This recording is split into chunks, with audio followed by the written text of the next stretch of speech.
Hey y'all, welcome back to my channel. On to the business. The Invitation. So I was kind of looking forward to The Invitation because the last horror movie that I think came out before it that was in theaters was Halloween Kills or Halloween Ends, whichever one, which wasn't really exciting. I was looking for something new, something that wasn't a remake of something or a sequel to something, you know. And The Invitation, there was a little bit of buzz about it because the twist in the plot was kept really secret. The trailers were spooky and creepy but kind of vague, so you weren't really sure what was going on. You're like, how did we get here by the end of the trailer? And yes, it is about vampires, but it's also about a lot of other stuff. After seeing the movie, I can say I was a little disappointed and confused. The story starts out with a woman who's clearly being held against her will in this huge, creepy, gothic-looking mansion. She escapes using supernatural speed and strength, only then to commit suicide. So she doesn't try to escape the building and run away. She decides to commit suicide. I was already like, what? What is going on? Cut to the next scene, which is our protagonist working a catering event. And it's an event where the host is, I think, the founder of an organization that provides those genetic services for people who are trying to find relatives. I was like, okay, that's interesting. We're just gonna hit it right on the nose. It's not gonna be a product that just exists that she looked up on her own. She's working an event where the founder is talking about the product and why they created the company, and it really resonates with her as someone whose entire family has died out. About a year prior, her mother died from a long-term illness, and before that her father had already died, and she had no other living relatives that she knew about. She decides to use one of the tests and send it in, and lo and behold finds out that she has a relative that is based in England but coincidentally is in New York City. It has the Cinderella rags to riches theme running through it, which, you know, people enjoy. And I was very interested in how this was all going to play out. She finds out a little bit of the family history from him, how her great-great-grandmother had an affair with, they call him a footman, but we can assume that wasn't all that he was. That she became pregnant, carried the child to term in secret. Apparently nobody else knew about this. Smuggled the child to the United States. And that was, I guess, the beginning of the end of her family, because apparently nobody really survived past 2 generations because she's the only one left. She decides to meet her relative and she's learning about the family history, and he invites her to a wedding. And I'm like, that detail was very smart, because it's not like, hey, do you want to come to England to visit the family? It's like, this is going to be a major event where there's going to be a lot of people around. Most of her family will be there because they know the groom. She'll be able to meet them in sort of like a neutral setting where it isn't just like them just focused on her. Chances for buffering because there's a wedding going on. I was like, okay, that's a really smart idea. She decides to take him up on it. They treat her to, you know, first class everything because they are really wealthy. She's sort of put at ease by it all. She has a homegirl, which I'm like, I really appreciate that detail. The fact that her friend is very realistic and very concerned. She knows what her friend has gone through, that her mother died a year prior, that she wants to find her family. They have very real conversations and jokes. I appreciated those jokes. They set up a plan for how they're gonna like keep in touch with each other. The house doesn't look real. And I know that's like, you know, that's cheesy to say, but locations matter. It's gorgeous and isolated, a little creepy gothic because of the wrought iron fencing and over the windows, but it's so manicured and so well kept that it looks almost like a doll house. It doesn't look like people live there, and that may have been the point, but I was really put off by it. Locations are such a key detail, especially when one like this is so significant. Like, the house plays a huge role in the telling of the story. You know, when they first walk in, it's like huge and imposing. There are these enormous statues and huge oil paintings, things that you wouldn't see in a modern home, things that belong in a museum but are in the foyer of this house. There wasn't much room for character development. How characters appear is really how they are. There is not really a lot of room for arcs other than with the main characters. The butler is butlery. The lord of the manor is the lord of the manor. Charming, handsome. She meets him for the first time, Walt, and she's immediately smitten. Of course, he's handsome and appears to be in her age range and is super rich, you know, so he kind of surprises her. The story moves on, and a couple of days go by and she has a chance to meet her family. Meanwhile, creepy things are happening in the house. There's a room that's always locked. She finds out about hidden keys and locked doors, and they're trying to add a mystery element, but she doesn't know what she's looking for. Finding keys to locked doors and like hidden places. She's trying to uncover something that she doesn't know what it is. It sort of got lost in the sauce, like her experiencing the house and her interacting with her family members that show up like a day later, and then the small gatherings with the guests as more people arrive, and her interactions with people. She sort of like completely loses sight of the purpose of her being there, which is to get to know her family, who are there at one point, who she only sees once. Her original purpose for the visit, which was for her to meet her family, to introduce herself to them, to get to know them, to build relationships with them, got swept to the side for her attraction to Walt. Her wanting to spend more time with him and getting to know him, enjoying his company. And I was like, okay, so now this is turning into something else, and I don't know what's going on. In between these events, these romantic gestures, she's having nightmares and unsettling feelings about some things that she's seeing, and unbeknownst to her, creepy things happening in the house, maids disappearing. She asked about the bride and groom a couple of times, as she should have, because she's their guest. She's attending their wedding.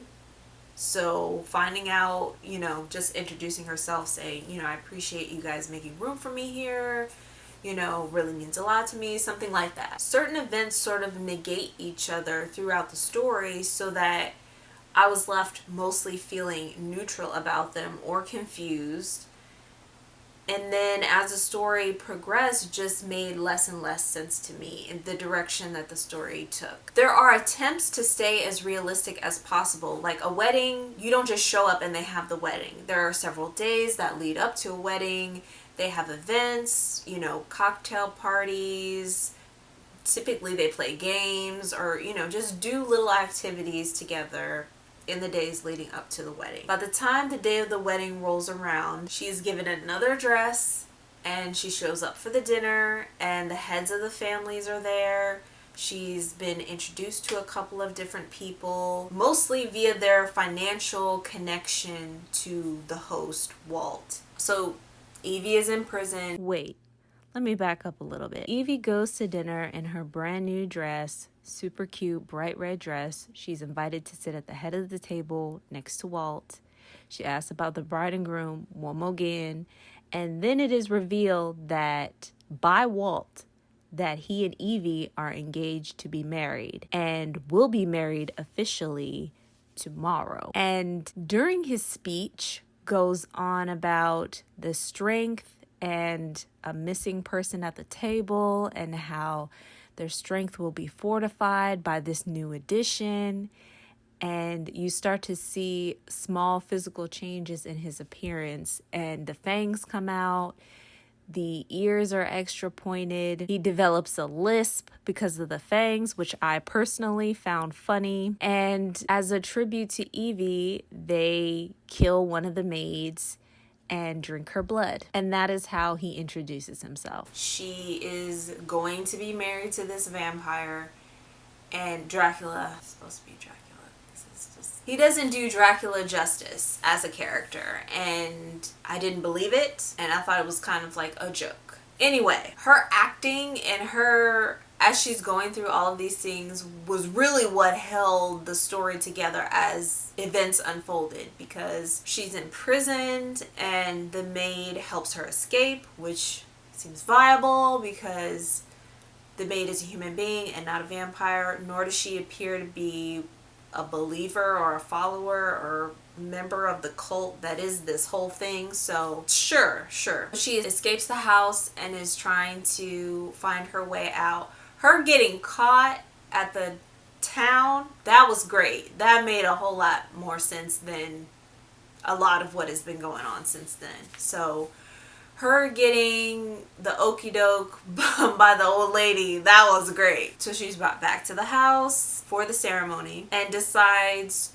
to weaken Dracula during the ceremony in order to kill him and escape. Here's where we run into another issue. Power levels. It was very creepy to see her transformation with the dark veins and things showing where his blood was changing her, and also what killed those other maids.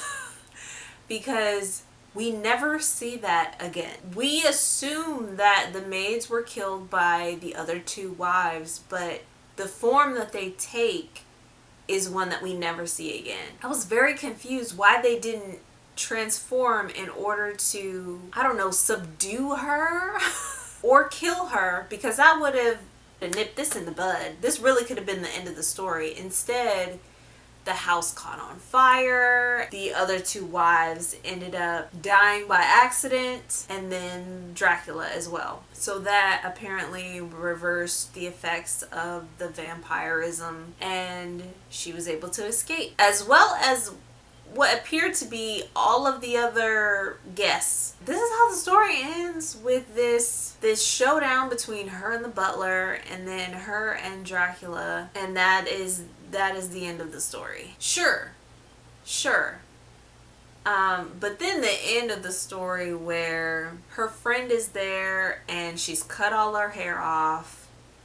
Evie's cut all her hair off, so she got the short badass cut, and they are following her relative into one of their offices, having a conversation that makes it seem like they're about to beat his ass down. For the purpose of what? I don't know, but that's how the story ends. So if you are also confused, you are not alone, because there was such potential with this story. You know, using the kind of orphan narrative, because she has no family and no relatives, and apparently one friend in this whole entire world, to be vulnerable because of those things. That was really like, it catch you in the heart. You know, it really does. And then for it to turn out to be selling of her to this man so that the rich stay rich was just like, it's just recreating history. There's so many layers to that they could have played into and didn't. The fact that Walt sort of lives in the past and uses like an old phonograph to play records, and which is creepy, you know, adds to the creep factor. But there are advantages to being caught up on technology that I guess he didn't want to take advantage of. Like, the way they have this organized is very lazy. He provides the power and influence that allows us to make the deals that we need to make the money that we want to make. And as long as we keep giving him what he wants, he will keep giving us what we want. So there's no growth, there's no change. If that was the point, they could have set this into the past. You know, they could have put this story like 100 years into the past, because that would have made a lot more sense. By the end of it, I was just like,